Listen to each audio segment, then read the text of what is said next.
Welcome back to Mental Wellness Evolution. I'm Jeff.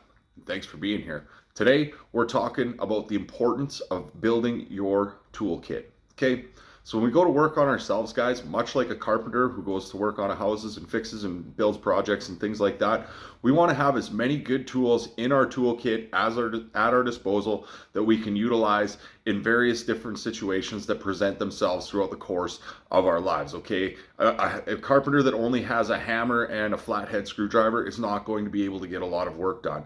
In a similar way, when we start working on ourselves, we're working on our personal growth and things like that, the more tools and skills we have at our disposal at a moment's notice, the better prepared and the better off that we're going to be. Okay, so you can start and find whatever works for you guys. I always encourage people to go look around, start learning, start acquiring knowledge.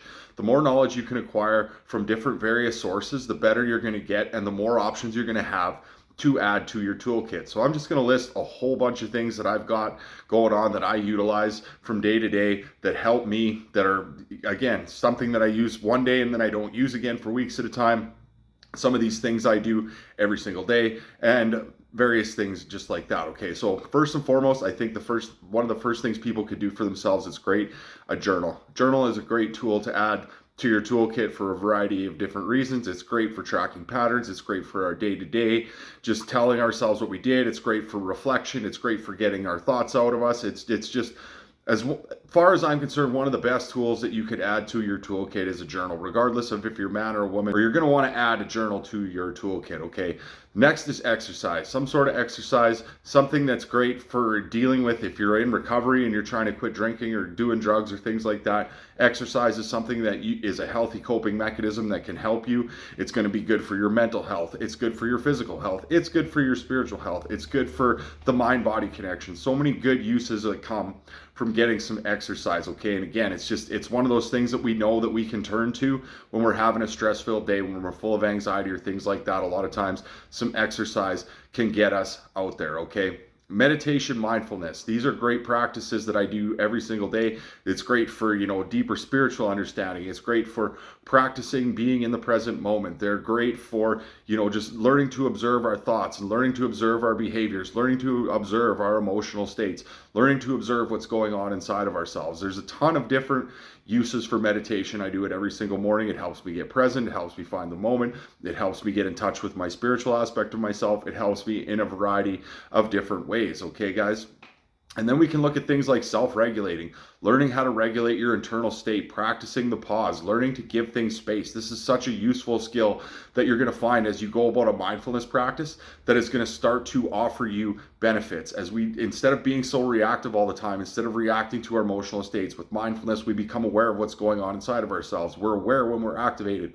We're aware when something gets going in the world that's got us kind of taken off course, that we can stop ourselves, practice a bit of a pause. You get into an argument with a coworker, you get into a disagreement with your partner, something like that. Instead of being very, very, very reactive, we learn to practice the pause. We learn to give things space. We learn to take a little bit of a step back from what's going on inside of ourselves in that moment, okay? And then that allows us the space to react and act accordingly. Things like learning like the power of surrender as well, guys, is just learning to accept the moments as they are, learning to just be in the world, learning to just stop fighting against life so many times. And that goes with learning to regulate our internal state, regulating what's going on inside of us, understanding we're going to have an emotional reaction.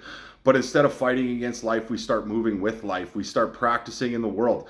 Things are going to come up. The external world is wildly unpredictable. And sometimes when we really, really are trying to force outcomes, we're trying to control things, is when we get ourselves into trouble. So once we learn to embrace that things oftentimes are the way they are, it's our own internal state that's causing us the duress. I think Michael Singer says in The Untethered Soul, it's like, it's not the moment that's bothering you. It's your ideas about how the moment should be that's bothering you. So learning to practice the power of surrender, learning to embrace the life as it comes. That doesn't mean we don't have to like or don't want to act in the world. It just means that we understand that sometimes things are out of our hands and we're still going to do the best that we can. Okay, guys? A good morning routine is a great thing to add to your toolkit on your day-to-day basis. Getting up in the morning, making a point to get out ahead of it, learning to get yourself present in the moment. Do whatever it takes for you to get that way in the morning, because we want to be as good as we possibly can before we head out the door in the morning. when we understand that, hey, I'm going to view the world through the lens of my current emotional state, it becomes paramount and important that we realize, hey, I need to get myself going in the morning. You know, I shouldn't roll out of bed 20 minutes before I need to get to work and get out the door and start, you know, you're already pissed off and in a mood. You get out into the world, your coworker does something dumb and now you're pissed off at him. And now you're thinking and feeling and thinking and feeling and thinking and feeling and you're stuck in those traps. It's just way easier to take on the day when we actually take time to center ourselves and get present. Okay, guys. Learning about the subconscious mind, guys. Learn how your mind works. Learn how your mind operates. This is something that everybody needs to do. We were never taught how our minds work, and as a result, our minds are easily manipulated. We're easily taken off course. And social media and the mainstream media and stuff, they learn how to keep us kind of disconnected from ourselves. They learn how to keep us kind of in chaos and not being able to get ourselves out of our emotional states and trapped in thought, feeling, emotion loops, which I describe lots in this channel. Is like, you know, thinking and feeling go hand in hand. When you know this and you understand this, then you can understand that, hey, I can regulate myself, get stuck out of these loops. And then we react in the world. We behave according to our belief systems, many of which are subconsciously programmed within us. They're things that have come from childhood, from society, from teachers, from school, from TV, from everything else. Learn how your mind works, guys. Learn how your mind works. And me knowing how my mind works has been one of the greatest tools that I've ever been able to foster within myself, because now I can look at so many things and see it for what it absolutely is. And it allows us to take that step back. And this is where that pause is necessary. When you start to see information that triggers you online, you can take a step back and actually critically analyze it. It gives things a little bit of space. It helps us in that regard. So start learning about your subconscious mind, guys. Start learning about your mind. It's one of the most important things that you can add to your toolkit, is understanding how your mind works. Working on the power of self-awareness, guys. Do some self-awareness stuff. I made a whole video on some ways for you to build self-awareness. The more self-awareness you can build within yourself, the more you recognize your patterns, the more you're going to see your subconscious programs, the more you're going to see the way you are and why you are the way you are, the more you're going to be able to track where your emotional triggers and those types of things are. And you're going to be able to make actual changes, because you can formulate a plan for when these things come up in your life. Okay, fostering discipline, fostering consistency when it comes to rewiring ourselves and reprogramming our minds and developing better habits and behaviors. Consistency and discipline go hand in hand. Ditch the motivation garbage. It's about consistency and it's about discipline. You have to be willing to do things that you're not really wanting to do at some points. It's important, if we're going to change ourselves, that sometimes we just have to suck it up and say, you know what, this is going to suck, but I'm going to do it anyways. Discipline is the greatest act of self-love that we can give ourselves, and building that discipline and that stuff within yourself is going to go a long way, because when you have discipline in one area of your life, it's easier to carry discipline into another area of your life. If you're lackadaisical and you put things off and you procrastinate in one area of your life, you're very likely going to put things off and procrastinate in another area of your life. Okay, start learning to observe your thoughts. Get really good at observing your thoughts, understanding that the egoic mind is what drives us bananas so many times in the world. And as we mentioned earlier, thoughts drive emotions.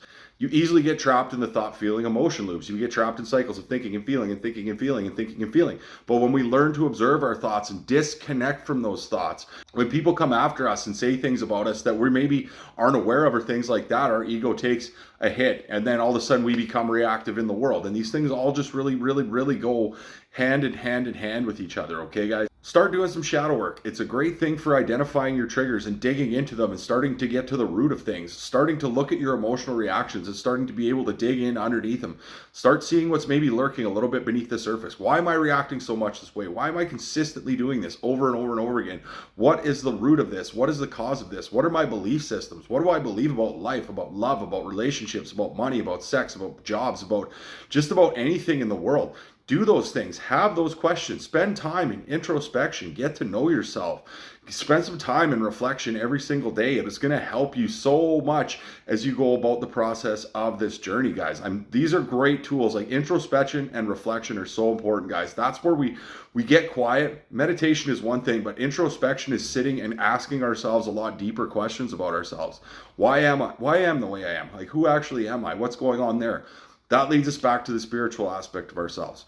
Spending deeper meditations and getting into that soul aspect of yourself, when you put those questions out and say, who am I? And put that thought in your head and you start to get answers. And then from that from that arena, you can start looking towards maybe a higher power, something like that, which I believe in personally. But that's everybody else's own personal belief system. Everybody's allowed to do what they do. I always say, do whatever brings you peace. Do whatever brings you that happiness with regards to spirituality. There's a lot of different ways, a lot of different modalities, I guess, if you will, that you can go down in that road to help you lead back to that spiritual aspect of yourself, which is the observer, which is the witness. We're three-part beings, heart, mind, body, soul. Okay, we want healthy mind, healthy body, healthy soul. As many tools as we can have for each specific one, the better off that we're going to be, guys. So start putting those tools in your toolkit. Picture yourself like a construction worker. You want to show up on the job with all your screwdrivers, all your wrenches, your hammer, your tape measure, your squares, your levels, your saws, your sanders. Make sure you have whatever tools you might require for whatever circumstances start coming up in your life. And if you run into a circumstance that you weren't prepared for, there's a chance to look for a tool to put into your toolkit to add, so that next time that comes up in your life, now you're actually prepared for it. You actually have the tools and a plan. Action planning is so important, guys. Being prepared. Preparation is key. When we're going about the changes, when we're trying to do things differently, we don't want to just go back to the subconscious, the way that we've always done things. We want to be able to do it a different way, okay? So having the tool set, the skill set, and then the preparation for the job is going to help us get it done in a lot more efficient fashion, guys, okay?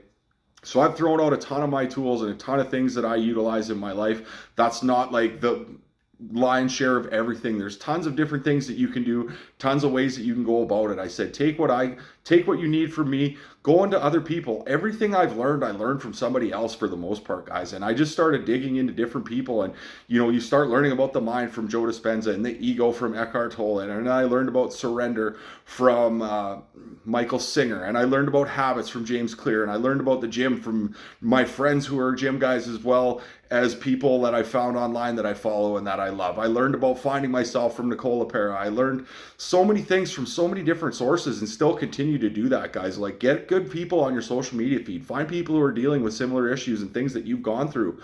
Follow them, learn from them. There's wisdom to be had in pretty much everybody if you're actually willing to give people a chance nowadays, okay? Everybody has something to offer, and if you're actually willing to listen, you might hear something that's of value. I think one of the quotes is, we have 2 ears and 1 mouth, so we can listen twice as much as we talk.